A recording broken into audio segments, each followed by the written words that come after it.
Donald Trump को आप कैसा भी समझें, लेकिन डोनाल्ड ट्रंप से अच्छा बिजनेस एडवाइजर आपको नहीं मिल सकता। और ये बात मैं कोई कटाक्ष में नहीं कह रहा, कोई सेटायर नहीं है, कोई सार्केज़म नहीं है। सच तो ये है कि डोनाल्ड ट्रंप जो बिजनेस एडवाइस आपको दे सकते हैं ना, वो कोई नहीं दे सकता। और इसका अगर आपको उदाहरण चाहिए, सबसे बड़ा प्रखर मुखर उदाहरण चाहिए, तो वो है तेहरान में, यानी ईरान।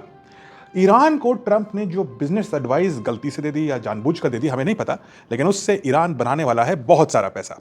कैसे, मैं समझाता हूं। अब तक ईरान एक कमजोर राष्ट्र था, कोई इसकी सुनता नहीं था। सब उसे सोचते थे कि ये अशक्त है, इसकी मिलिट्री बेकार है, कोई इससे ट्रेड नहीं करना चाहता था, कोई हाथ नहीं मिलाना चाहता था, कोई डरता नहीं था उससे। लेकिन जब से ट्रंप ने अटैक किया है, ईरान को मिल गया है एक नया च्यवनप्राश। और उसके बाद सब लोग करते हैं ईरान की इज्जत, क्योंकि ईरान ने अमेरिका की मिलिट्री को रोक करके ही नहीं रखा, उसके ऊपर उल्टा काउंटर अटैक कर रही है। और अब दुनिया भर के देश ईरान को एक सशक्त देश के रूप में देखते हैं। सब लोग उसकी मिलिट्री हथियारों के साथ ट्रेड करना चाहते हैं, और ईरान अब बहुत बड़ा शक्तिशाली देश दिखने लगा है। लेकिन सिर्फ यही च्यवनप्राश नहीं दिया ट्रंप ने ईरान को। ट्रंप ईरान के सबसे अच्छे एमबीए गुरु बने। ईरान के पास एक स्ट्रेट थी, उसका नाम अब आप जानते हैं, स्ट्रेट ऑफ हॉर्मूज। और ये स्ट्रेट बस ट्रैफिक घुमा करता था इसमें, और ईरान के एकदम कब्जे में था ये स्ट्रेट। ईरान ने से एक नया पैसा नहीं कमाया। लेकिन जब से ट्रंप ने अटैक किया है, तब से ईरान को यह रियलाइज हो गया कि स्ट्रेट ऑफ हॉर्मूज पे तो भाई हम कब्जा कर सकते थे, और वहां से हम वसूल सकते थे चुंगी, क्योंकि ये तो हमारे यहां से जाती है। और ट्रंप की आर्मी भी हमें इस स्ट्रेट ऑफ हॉर्मूज से खाली नहीं करा सकती, यानी कोई डर ही नहीं है अब। तो अब ईरान ने बना लिया है अपना business plan, guided by Trump, यानी जो चैप्टर लिखा जाएगा आभार का, उसमें ट्रंप का नाम जरूर आएगा।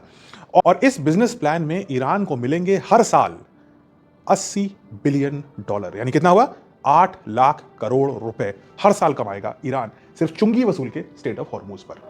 अब ये कितना है, पर्सपेक्टिव में डालते हैं। ये ईरान के जीडीपी का 25% है। 25% ग्रोथ होगी ईरान के जीडीपी में, ये चुंगी वसूल के। ये ईरान का जो सरकारी बजट है उसको डबल कर देगा, यानी इतना ज्यादा पैसा सडनली ईरान में आएगा।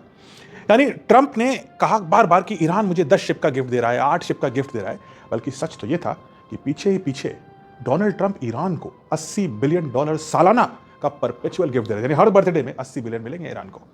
तो आप मुझे कमेंट से बताइए, क्या ईरान को एक थैंक यू नोट लिखना चाहिए कि प्रेसिडेंट साहब, आपने कष्ट तो दिया हमें बहुत, लेकिन आपने हमें एक ऐसा अवसर दिखाया, हमारी आंखें खोल दी, और हमें अपने ही अंदर जो इतना बड़ा टैलेंट था स्ट्रेट ऑफ हॉर्मूज का, हम उसे हार्नेस नहीं कर रहे थे, और अब हम उससे पैसे कमा पाएंगे। क्या ये एक तरह से ट्रंप का सॉरी गिफ्ट भी माना जा सकता है कि उन्होंने ईरान पे बेवजह अटैक किया, लेकिन इतना बड़ा स्ट्रेट ऑफ हॉर्मूज गिफ्ट दे गए? इंटरेस्टिंग बात यह भी है कि ट्रंप का जो मूड है अब यह है कि स्ट्रेट ऑफ हॉर्मूज भाई ईरान रखे, मैं तो निकलता हूं यहां से। यानी आप दोबारा ट्रंप स्ट्रेट ऑफ हॉर्मूज को खाली नहीं कराने वाले, और अगर वो नहीं कराएंगे तो कोई नहीं करा सकता।